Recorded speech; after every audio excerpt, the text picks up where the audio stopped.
안녕하세요. 잼팍입니다. 오늘은 원의 넓이, 즉 원의 면적을 측정해 보고자 합니다. 그 전에 원의 둘레 길이부터 어떻게 측정하는지 알아볼 건데요. 그래서 원을 만들어야겠죠. 그래사프에서 서클을 불러온 다음에 서클의 인풋 R, 즉 레디어스 반지름에다가 슬라이더를 넣을 겁니다. 이 슬라이더는 0에서 10.0 사이에 움직이는 슬라이더고요. 그 결과 이렇게 원이 만들어지고 이 원의 길이를 측정하기 위해서 length를 넣었습니다. 이렇게 하면 패널 값으로 이 length 컴포넌트의 결과값이 20파이란 걸 알 수 있죠. 왜 20파이가 나오냐면 우리는 원의 둘레 길이를 계산하는 공식을 배운 적이 있는데 그 공식이 2파이r입니다. 2파이r을 익스프레션 컴포넌트에서 직접 입력해 보겠습니다. 인풋에서 y를 지우시고 x라는 미지수 인풋을 r로 바꿉니다. 그런 다음에 더블 클릭해서 이렇게 익스프레션 안으로 들어온 다음에 2파이r을 입력할 건데요. 2 곱하기 파이 곱하기 r이라고 이렇게 입력했습니다. 이렇게 하면 이 컴포넌트는 미지수 r을 가지고 그 결과를 만드는 식을 작성한 것이고요. 이렇게 해서 우리가 만든 원의 둘레 길이 그리고 반지름 r이라는 미지수의 2파이를 곱했을 때의 둘레 그 결과값 숫자가 같은 것을 알 수 있습니다. 사실 파이라는 것이 원주율인데 원주율의 정의가 원의 지름에 대한 원주의 비입니다. 원주는 즉 원의 둘레 길이고요. 그래서 이것은 따로 증명할 필요가 없이 어떻게 보면 파이가 무엇인지를 설명해 주는 것이죠. 만약에 제가 그 레디어스 현재 반지름 값의 x좌표에 점을 만들고 이것을 원의 중심 지금 현재는 원점을 기준으로 이렇게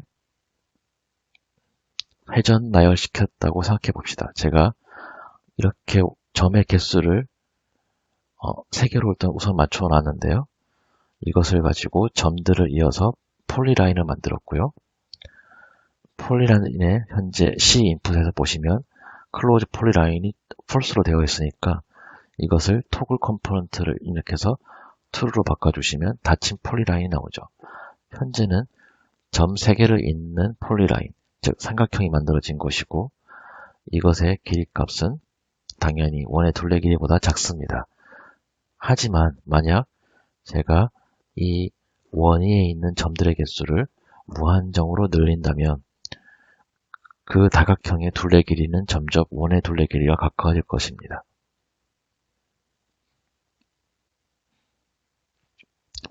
그렇게 했을 때 점점 원에 가까워지는 이 다각형의 둘레 길이를 지름으로 나누게 된다면 지름은 반지름 곱하기 2이겠죠? 다시 말해서 이 다각형의 둘레 길이를 지름으로 나누게 된다면 그 결과는 3.14에 매우 가까운 숫자가 나올 것입니다. 사실 이게 원주입니다. 즉 다시 생각해보면 이 다각형의 꼭지점 개수가 무한정으로 많아져서 원에 가까워진다면 우리가 얻고자 하는 원주율에 더욱 가까운 숫자가 나올 것입니다. 제가 점의 개수를 훨씬 더 많이 할 수 있게 지금 100으로 늘려보았는데요. 이 패널에서 3.141592에 가까운 숫자가 나오는 것을 알 수 있죠. 이렇게 짤막하게 원의 둘레 길이와 파이, 원줄에 대해서 알아봤고요. 다시 이 원을 가지고 이제 원의 면적을 한번 측정해 보겠습니다. 면적을 알기 위해선 에어리어 컴포넌트를 불러봐야 되고요. 그러면 원의 중심점과 면적의 중심점과 원의 면적이 아웃풋으로 나옵니다. 아웃풋은 A, 에어리어에 있으니까 그 면적값을 패널로 불러오면 이렇게 원의 면적이 패널에 출력되고요.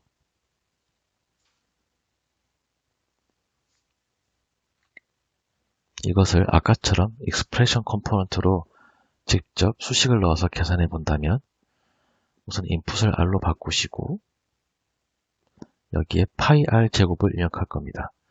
파이 곱하기 r의 2승을 입력하면 이것이 우리가 알고 있는 원의 면적을 구하는 식이죠.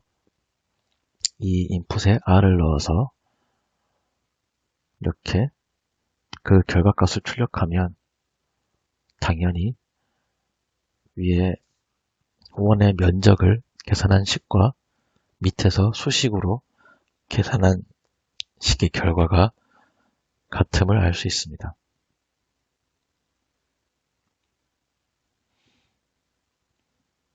그러면 이 원의 면적이란 것은 파이 r 제곱인데 왜 파이 r 제곱일까요? 이것을 알아보기 위해서 저는 원 컴포넌트를 하나 더 불러왔고요. 레인지 컴포넌트를 만들었는데요.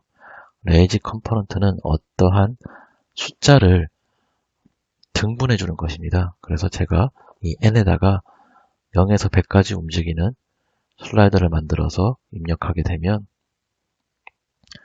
현재 9.4일 경우 9.4를 제가 원하는 수만큼 등분해서 그 숫자를 이렇게 아웃풋 출력해 주는 것을 알 수 있고요. 이 아웃풋된 숫자들을 원의 반지름으로 넣게 되면 현재 여러 개의 원이 생기는 것을 알 수 있는데요. 그 각각의 원은 최대 반지름 9.4인 원의 보다 작은 원들인데 그 9.4라는 반지름 이내에서 등분된 숫자를 가지고 반지름을 가진 원들이죠. 현재는 14개의 원을 만들었고요. 이렇게 만들어진 원들을 동심원이라고 하겠습니다. 이 동심원들을 제가 둘레 길이를 측정하면 랭스로 이렇게 측정할 수 있고 그 랭스로 측정한 길이를 라인 SDL 컴포넌트에 넣어서 그 각각의 원의 둘레 길이와 똑같은 선 길이를 가진 라인들을 만들었습니다. 그 시작점들은 각각의 원의 시작점에서 출발해서 Y 방향으로 길이를 가지는 선들입니다. 즉, 지금 보시면 왼쪽의 그림은 하나의 원과 하나의 Y축 선이 1대1 대응한다는 것을 알 수가 있고요. 이걸 다시 보시면 이런 식으로 제가 처음에 만들어온 큰 원 내에서 동심원들을 만들 때 각각의 동심원의 둘레 길이가 하나하나의 Y축으로 향하는 선 길이와 같다는 걸 알 수 있는데 이게 무한정 선의 길이가 많아질수록 삼각형과 유사해진다는 것을 알 수 있어요. 그래서 이것을 다시 제가 간단하게 삼각형을 만들어 보면 현재 지금 원점 그리고 원의 반지름을 X좌표로 가지는 점 그리고 더불어 Y좌표로서 처음 만들었던 원의 길이를 Y좌표로 가지는 점 이렇게 세 개의 점을 만들어서 삼각형을 만들면 결국 이 삼각형의 면적이 원의 면적과 같다는 것입니다. 왜냐하면 원의 면적이라는 것은 아주 수많은 무한의 동심원들의 길이를 합친 것과 같은데 그 아까 봤던 동심원의 길이들이 일렬로 나열하게 되면 삼각형과 같기 때문입니다. 그래서 이렇게 하여 만들어진 삼각형은 보시면 밑변이 r이고 높이가 2파이 r 인 것을 알 수 있고요. 삼각형의 면적을 구하는 것은 밑변 곱하기 높이 나누기 2이기 때문에 그것을 만들었습니다. 그래서 그 R값에 반지름을 다시 넣어서 이렇게 비교해 보시면 우리가 처음 만들었던 원의 면적은 삼각형의 면적과 같다는 것을 이렇게 눈으로 확인할 수 있습니다. 감사합니다.